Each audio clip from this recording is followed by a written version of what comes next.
Баршаңызға қайырлы күн көрермен, арнама қош келдіңіздер. Бүгін мен сіздермен бір жасағаннан шығатын керемет дәмді сочный болып шығатын сочниктердің рецептімен бөлісетін боламын. Менімен соңына дейін болыңыздар. Құрақ таза ыдысымызға 2 жұмыртқаны жарып салатын боламыз.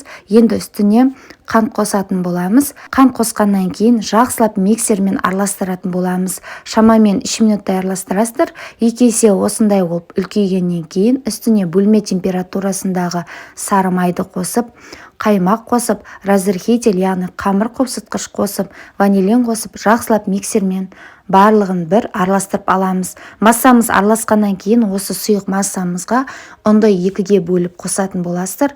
Ұнды міндетті түрде електен өткізесіңдер. Бастапқыда миксермен араластырып, екінші қайтара ұнды қосқанда қолымызбен илейтін боламыз.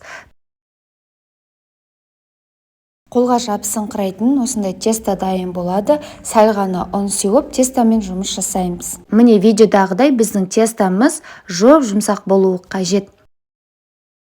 Енді тестомен жұмыс жасауға ыңғайлы болу үшін 2-ге бөліп аламыз. 2 бөлшекке бөліп алғаннан кейін бір бөлшекті алып қойып, екінші бөлшекпен жұмыс жасайтын боламыз. Алдымен біз салмасын дайындайтын боламыз. Творогтың үстіне қант қосып, жақсылап бір араластырып аламыз. Сочниктің толық рецептісі төменде описание бөлімінде болады. Төменге қарай өтсеңіздер, барлығымен танысатын боласыздар. Оригинал рецепт міндетті түрде жасап көріңіздер. Себебі мен бір жасағаннан осындай керемет дәмді болып шықты. Отбасыма өте қатты ұнады.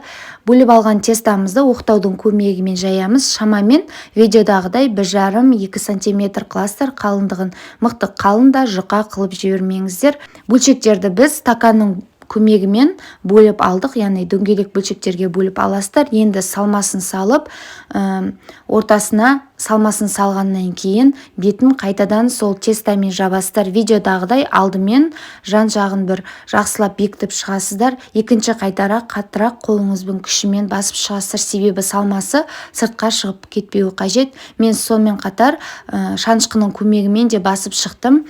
Енді біз осы сочниктерімізді пештің қалбына салып, қызып тұрған 180 градуста пісіріп аламыз. Алдымен жұмыртқаның сары өзін жағып аламыз. Міндетті түрде қызып тұрған пеште 30-35 минутта пісіріп аласыздар. Сонымен біздің міне сочниктеріміз дайын болды. Міндетті түрде жасап көріңіздер. Шайдың үстінде дастарханнан бір лезде жоқ болатын керемет тәтті сіздерге ас болсын.